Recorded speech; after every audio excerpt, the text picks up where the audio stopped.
What's going on, guys? Dropadooski here. Today I want to do the first group meta tracker for patch 2.5.0. That's season 10 video that I'll be doing for this PTR cycle.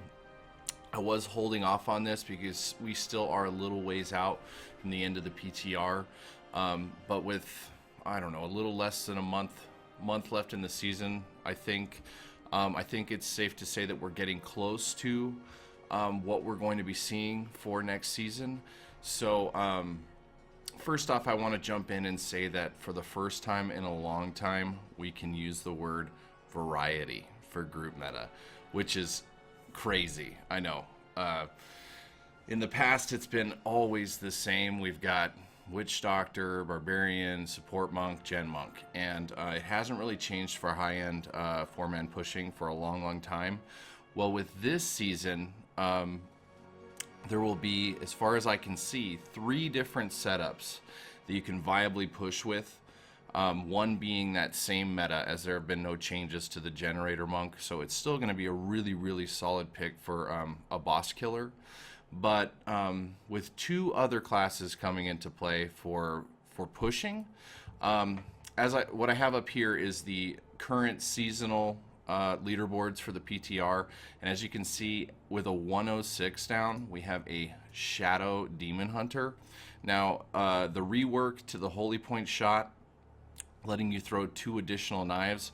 These 2 additional knives also do the same burst damage that the original knife threw, which is really cool. I watched a really cool video, I will link it in the description, about the group play on this. The survivability seems to be a lot higher than the Generator Monk when running around the Rift in high-end pushes, and you also bring a little bit of group buffs and other things to the group that the Gen Monk doesn't bring. And I mean, the Demon Hunter has been kind of wrecked in regards to group play for a long time, so this is super cool. I really hope that we don't see any nerfs come through to this build, because the Demon Hunter has earned its due, in my opinion. So we have the Demon Hunter as the damage dealer in this group. It's a 106. If you look, he has 1,320 Paragons, which, I mean, isn't super crazy. We do have a much higher push with this Demon Hunter on the non-seasonal, which is 113, but they have 2,500 Paragons. You know, we've got 3K, almost 4K here. So it is nice to see that on the seasonal side, this is still pushing beyond 105 with fairly low Paragons. The other alternative setup is the Hydra Wizard, and there's been a lot of buzz about the Lightning Wiz all through this current season and the upcoming season. Now, there was a nerf to the Wizard. The Manald Heal now procs 25% less. This isn't a flat-out damage reduction nerf, but it is effectively damage reduction because you're not hitting as often with the Lightning Beam and Archon, any channeling abilities. But it's still a super cool build, and it still does tons and tons of damage. So as it stands right now, we've got your standard Firebats Witch Doctor in all of these setups. All 3 of the different variants for the group meta play. The Firebats Witch Doctor just does so much damage to the Rift itself that I would be very surprised to see this replaced anytime soon. So for Witch Doctor players out there, you still have your place in the meta. It's not going anywhere as far as we can see. You have your Support Monk,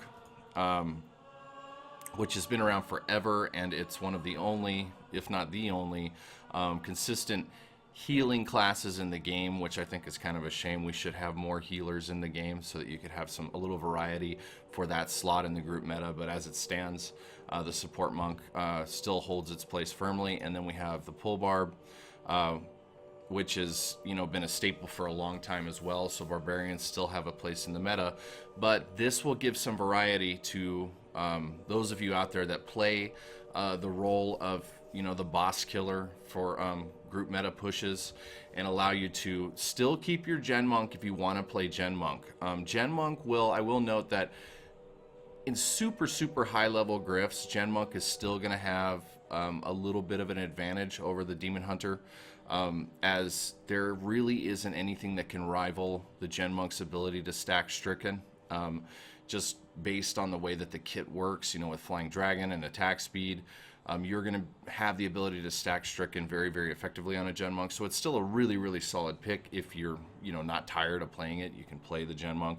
But the Demon Hunter is going to compete very, very high. I think it's going to stay toe-to-toe with the Gen Monk all the way, you know, beyond 110. And then when we start getting into the super, super high end, you know, high group pushing, the Gen Monk may have a little bit of favor, but I still think this is going to work really, really well. Hydra Wiz is going to do really, really well as well. And it's just so nice to see some change and some variety. I really, really hope that there are no... I don't foresee them doing any more nerfs to the Wizard. That's 25% proc reduction is pretty huge. And as a lot of you guys have seen now on live, Wizard is just insane. The Lightning Wiz is really, really strong. So I'm not saying that the nerf was unwarranted, but I don't think that we're going to see more of a nerf. We could, though. We could. I mean, who knows? And the Demon Hunter, man, if they nerf the Demon Hunter out of the meta, I'll personally be very upset, and I don't even plan on playing Demon Hunter next season. I'll probably be doing Witch Doctor, but the feels for everybody out there that loves this class and really loved the concept of the Shadow set when they reworked it a while back. It seemed like it was just going to be this really, really good boss killer, but it just wasn't. And now it's in a place where it is, and I really hope that it stays that way. One other thing I want to mention about this Demon Hunter, re-rolling yellow daggers in the cube for a Demon Hunter. As far as I can tell, there are only 2 usable legendary daggers that you can get on a Demon Hunter. The Carly's Point and Lord Greenstone's Fan. So that means with all, like, coupled with the introduction of Primal Ancients, the likelihood of getting a primal Carly's Point is going to be very, very high. So I would keep that in mind in making your decision on what damage class you want to play for your groups. I know that comparatively to getting a Primal Ancient Serpent Sparker and Primal Ancient Shenlong Fists, this is going to be much, much easier to acquire re-rolling yellows in the cube. So that's going to do it for this this video. Wanted to quickly update you guys. I will say now that if there are any changes on the PTR that come up in the future and some of these no longer become viable or become like the super dominant front runner, I will make a follow-up video tracking this as we get closer and closer to season 10. I want to do a huge shout out to everybody that's subscribed to the channel. We just hit 500 subscribers at the beginning of the week. I'm super thankful. Thank you guys so much for all the support. I want to do a shout out for all my Twitch followers. I do stream on Twitch Monday through Friday at twitch.tv/Dropadooski. Please like and subscribe if you enjoyed the video, and I will be putting out more content for the PTR and for live builds as we go forward. So everybody have a great week, and thank you guys for watching.